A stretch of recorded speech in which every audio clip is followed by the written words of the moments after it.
Hi there. Thank you for joining me from my kitchen table to take up Scott Sandlin's Three Ha's Challenge, the ha-ha, the aha, and the yeehaw.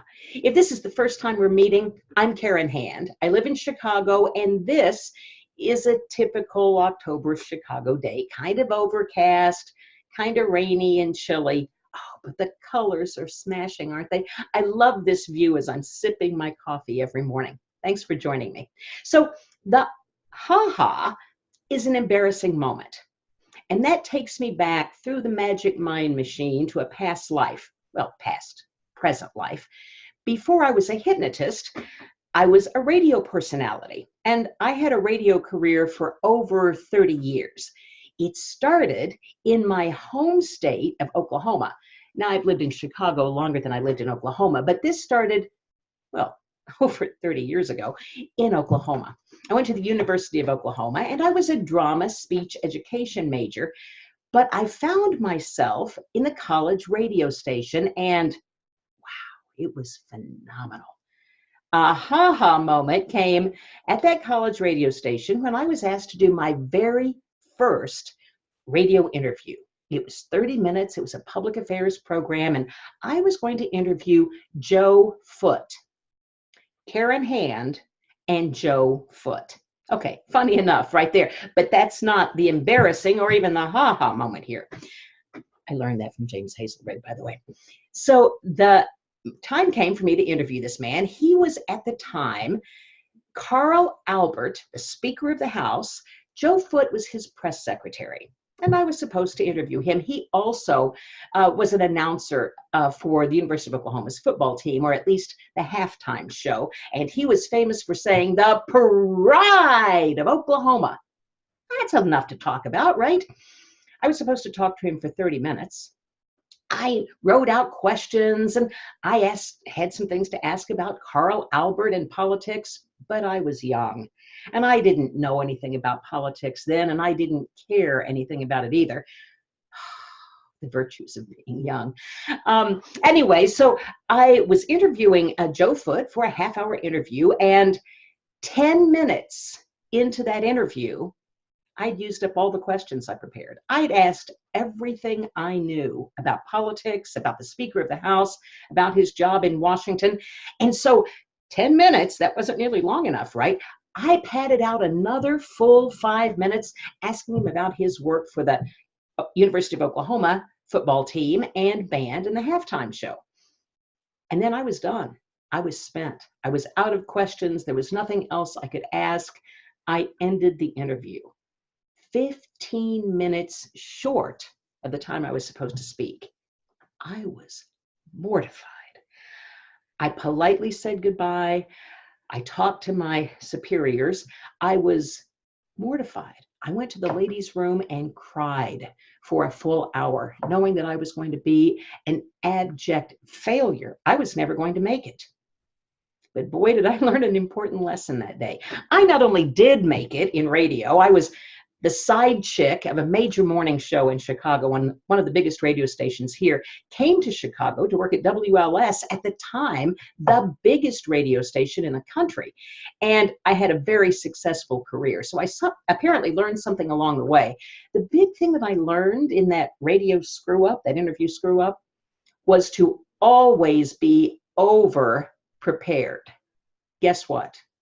There is not a class I teach, a workshop I do, a training that I do that I don't come over prepared. If you ever take anything with me, know that we're going to go the full amount of time. And when we're through, I'll probably still have a couple of tricks up my sleeve just in case. So it was a great learning moment for me. And it really paid off pretty well. So that was the embarrassing moment. Oh, boy, was I embarrassed. And it led to something great. The aha moment, I really have three. Well, I have three real passions in my life so far. The first passion was radio. I walked into a radio studio, that interview notwithstanding, I walked into a radio studio for the first time and said, oh my God, this is what I want to do with my life. And I changed my major. I became a communications major. And so I have a double major now in communications and education. But that aha, instantly walking into that station, feeling at home, was big for me. And it made for a very successful career.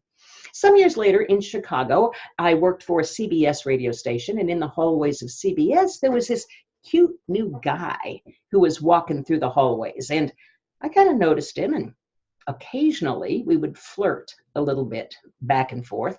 I even told some of my friends at the station, I'm gonna marry that man. Got to know him a little bit, and even though we flirted, he just wouldn't take it the next step. Well, I'm kind of outspoken, and I waited as long as I could wait. And finally, one day in the hallway, I said, are you going to take me for a drink or what? And he snapped at it. I discovered then that he's pretty shy. And if I'd have waited for him to ask me, we still wouldn't be together.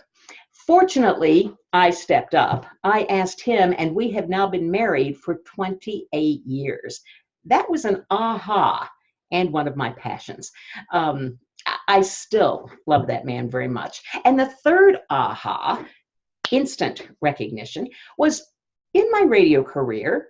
I had a couple of hypnotists on a show I was doing at one point, and I became very intrigued with hypnosis. So I went out to their hypnosis center, got hypnotized, and aha, instantly, I knew it. That's what I'm going to do with the rest of my life. I got training. I started doing hypnosis. And the next time my radio contract came up for renewal, I didn't renew it. I opened a hypnosis center instead. Now, there is a little story there about Janet Jackson's wardrobe malfunction at a Super Bowl that also had a part in me deciding to leave the radio job I was doing at the time. But if you want to know about that story, you're going to have to ask me at HypnoThoughts. I'll tell you all about Janet Jackson's wardrobe malfunction and how it kind of ruined my impression of the world in radio, which has changed quite a bit since then. We can talk about that at HypnoThoughts if you'd like, because that's one of my yeehaws. Yeehaw is HypnoThoughts coming up in August. And if you don't know about it yet, go to HTL 2019 or HypnoThoughts Live 2019. Check it all out because it's phenomenal. I call it a yeehaw because when I got the invitation to be a presenter again this year, I was thrilled. I probably in my head even said, yeehaw, or something to that effect, because that's how important it is to me. I had attended many conferences before I went to my first HypnoThoughts a few years ago. And when I walked into HypnoThoughts, here comes another aha moment. I walked in, and after 3 days of getting to know new people, seeing new styles and different impressions, I walked up to my friend, now my friend, Jess Marion, and said, Jess, I have found my tribe. And it was true. So that was an aha and an upcoming yeehaw. It seems I have more than 3 ahas then, doesn't it? So I got another yeehaw. Another yeehaw coming up is my husband and I always go someplace for a nice vacation over Christmas. We tend to do Key West, and that's probably where we'll go again this year. But that is always a big yeehaw moment where we just get to go and have fun and not work and not think about anything else and be away from home together. That's a big yeehaw. Another yeehaw is Halloween. It's one of my favorite holidays because I pull out my favorite hat. Now, there are some who would say I could wear this more often than just Halloween, but I always wear it for Halloween. And not only is Halloween coming up, but 2 of my favorite things are being planned for television. I'm not much of a television watcher, but on Monday coming up, the Monday before Halloween, if you're watching this sometime later, will be the Very Wicked Halloween. What is it? A Very Wicked Halloween. I wrote that down so I wouldn't forget the title.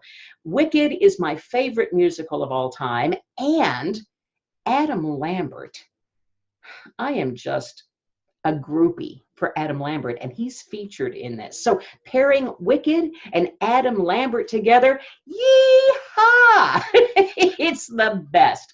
So now you know my ha-has, my ahas, and my yeehaws. I do hope that we'll have a chance to chat and party. I won't wear my hat, but I will wear pajamas for the pajama party at HypnoThoughts Live. It's always a great time. It's like a costume party, and it is blast. I hope to see you there. It's August 2019. Go to HypnoThoughts Live and find out all about it, and we'll get to talk about more of this stuff there. Looking forward to it. See you there.